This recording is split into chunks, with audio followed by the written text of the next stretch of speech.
Hello, this is part 3 on my series of videos on the 1972 shooting of Governor George Wallace. This video is going to be on a few different things. It's going to be on my conclusion interpretations of the diary of Arthur Bremer, some more information about the JFK and RFK assassinations, and E. Howard Hunt. I think it will be a very interesting video, and I'm going to get more into Bremer's diary. So here we go. I'm going to give you my conclusion interpretations of the diary of Arthur Bremer. It's a very odd diary, obviously, and I don't think it was written by Bremer. I think it was either written by E. Howard Hunt or people tied to the deep state and also tied to President Richard Nixon at the time.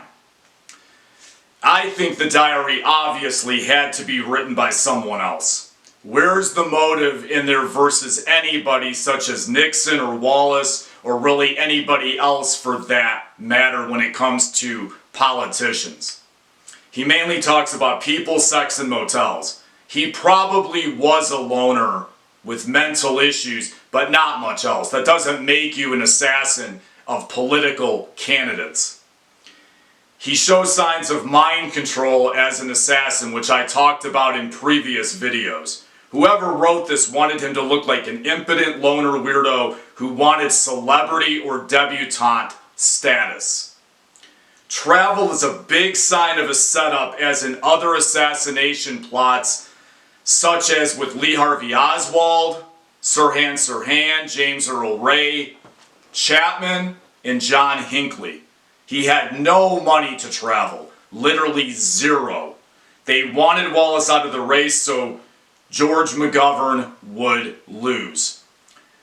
I researched further back in 2005 that possibly globalist bankers, the CIA, Nixon, all wanted George Wallace and McGovern both to lose. They were definitely very anti-George McGovern.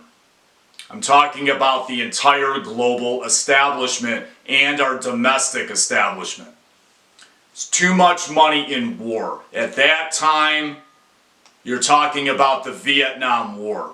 There was $300 billion in Vietnam when it comes to the war. Arthur Bremer fired possibly 6 bullets from a gun. I doubt it. That's what the official record tells you. I think there possibly could be 9 or possibly more bullets, maybe even as high as 11 bullets being fired at Wallace that day. I think there were 1 or 2 other shooters. I think Bremer was set up and or framed. He was completely framed as the fall guy in this situation. What? He shot George Wallace because he wasn't able to climax sexually? Give me a break. I doubt it. The guy had issues. These kinds of people don't kill politicians. It simply doesn't add up. In Arthur Bremer's room, the authorities found a Confederate flag, a gun catalog, and a porno comic book.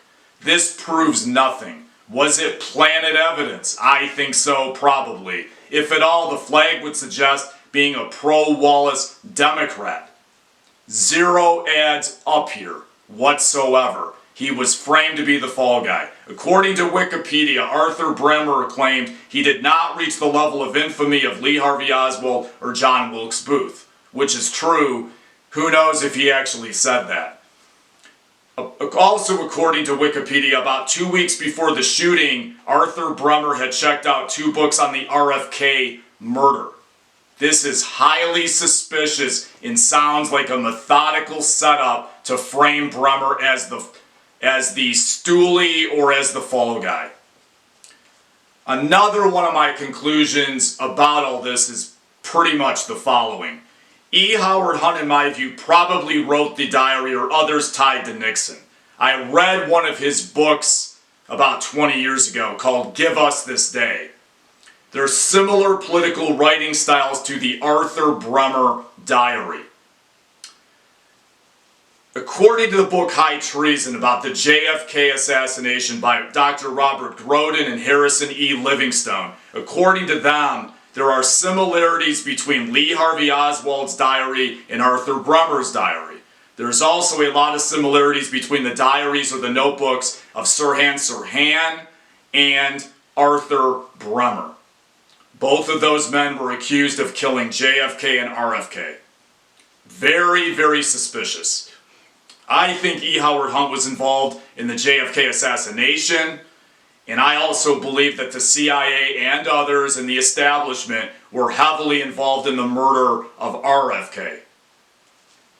Lee Harvey Oswald's letters, according to this book, High Treason, go contra to each other. The letters in the diary go contra to each other when it comes to Oswald. It's obvious it was not written by the same man. Same thing applies here. I think Bremer's diary could possibly have written by many different people tied to Nixon to set him up. There's a pattern with all the major political assassinations from 1963 to 81. The supposed assassins were all lone nuts with mind issues or mental problems. What would be the chances? Most had a nexus to the CIA or other intelligence agencies like the police when they were accused of these crimes. Arthur Bremer is no different. They're all a bunch of setups. People need to wake up. Arthur Bremer was an inspiration for the Travis Bickle character in Taxi Driver by Martin Scorsese, which is highly interesting as these issues have usually hit the popular culture. My next video is going to be on Trump's nationalism. Thank you for your time.